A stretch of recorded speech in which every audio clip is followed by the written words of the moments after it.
गुरु ब्रह्मा गुरु विष्णु गुरुदेवो महेश्वरा गुरु साक्षात् परब्रह्म तस्मै श्री गुरुवे नमः। ओम श्री गणेशाय नमः।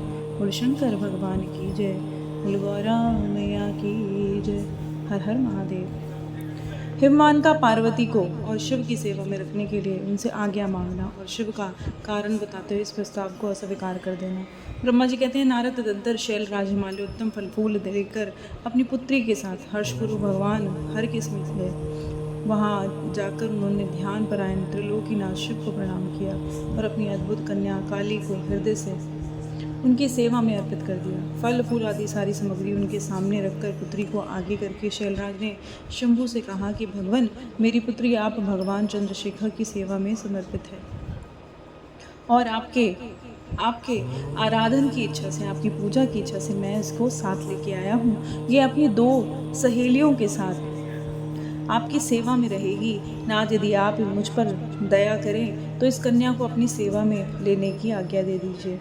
तब भगवान शंकर ने उस परम मनोहर काम रूपनी कन्या को देखकर आंखें मूंद ली, आंखें बंद कर ली और अपने त्रिगुणातीत अवतार में महाशिव रूप में अविनाशी परम तत्व उत्तम रूप का ध्यान करना फिर से आरंभ कर दिया।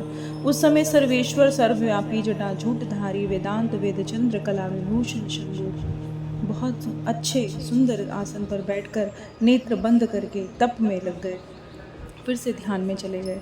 यह देखकर हिमालय ने मस्तक झुकाकर फिर से उनके चरणों में प्रणाम किया और कहा, यद्यपि उनके हृदय में दीनता नहीं थी तो भी वह उस समय इस संशय में पड़ गए कि ना जाने भगवान मेरी प्रार्थना को स्वीकार करेंगे कि नहीं। वक्ताओं में श्रेष्ठ गिरिराज हिमवान ने जगत के एकमात्र बंधु भगवान शिव से इस प्रकार से कहा।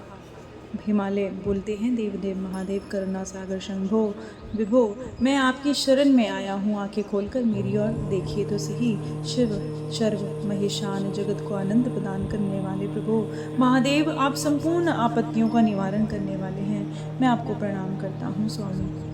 प्रभु, मैं अपनी इस पुत्री के साथ प्रतिदिन आपका दर्शन करने के लिए आऊँगा, इसके लिए आदेश दे दीजिए। उनकी बात सुनकर देवमय महेश्वर ने आंखें खोलकर ध्यान छोड़ दिया और ये सोच विचार कर कहा। महेश्वर बोले, गिरिराज, तुम अपनी इस कुमारी कन्या को घर में रखकर ही नित्य मेरे दर्शन को आ सकते हो।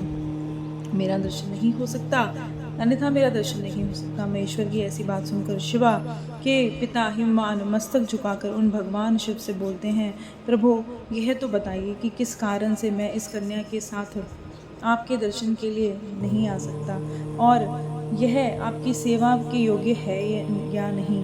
फिर इसे नहीं लाने का क्या कारण है, यह मैं समझ नहीं पाता हूँ। यह सुनकर भगवान विशुद्ध शंभु हंसने लगे और दुष्ट योगियों को लोकाचार का दर्शन कराते हुए हिमालय से इस प्रकार कहते हैं। शैलराज कहते हैं कि एक कुमारी सुंदर कटिप्रदेश और सुशोभित तवंगी चंद्रमुखी और शुभ लक्षणों से संपन्न है। शिव कहते हैं कि ये जो कुमारी हैं, ये पार्वती हैं, ये सारे शुभ लक्षणों से बहुत ही सुंदर और इनमें कोई कमी नहीं है, इसलिए मेरे समीप तुम्हें इनको नहीं लाना चाहिए। इसके लिए तुम्हें बारंबार रोकता हूँ, मैं तुम्हें बारंबार इसलिए इसको रोक रहा हूँ। वेद के पारंगत विद्वानों ने नारी को माया रूपनी कहा है। युवती स्त्री तो तपस्वी जनों के तप में विघ्न डालने वाली होती है। गिरिशेष, मैं तपस्वी योगी और सदा माया से निलिप्त रहने वाला हूँ, मुझे युवती स्त्री से क्या प्रयोजन। तो तपस्वियों की श्रेष्ठ आश्रय हिमालय, इसलिए फिर तुम्हें ऐसी बात नहीं कहनी चाहिए, क्योंकि तुम वेदोक्त धर्म में प्रवीण, ज्ञानियों में शेष विद्वान हो। अचल राज, स्त्री के संग से मन में शीघ्र ही विषय वासना उत्पन्न हो जाती है। कहते हैं कि स्त्री के संग से जल्दी ही विषय वासना उत्पन्न हो जाती है, उसे वैराग्य नष्ट हो जाता है। वैराग्य होने से पुरुष उत्तम तपस्या से भ्रष्ट हो जाता है। इसलिए शैल तपस्वी स्त्रियों का संग नहीं करना चाहिए, क्योंकि स्त्री महाविश्व वासना की जड़ है, ज्ञान वैराग्य का विनाश कर देने वाली है। ब्रह्मा जी कहते हैं, नारद इस तरह से बहुत से बातें कहकर महायोग शिरोमणि भगवान महेश्वर चुप हो गए। देव ऋषि शंभु का निरामय हृष्ट वचन सुनकर काली के पिता हिमवान चकित हो गए और कुछ व्याकुल से चुप हो गए और तपस्वी शिव की कही हुई बात सुनकर गिरिराज हिमालय को हैरान हुआ समझकर भवानी पार्वती उस समय भगवान शिव को प्रणाम करके उनसे कुछ कहती हैं।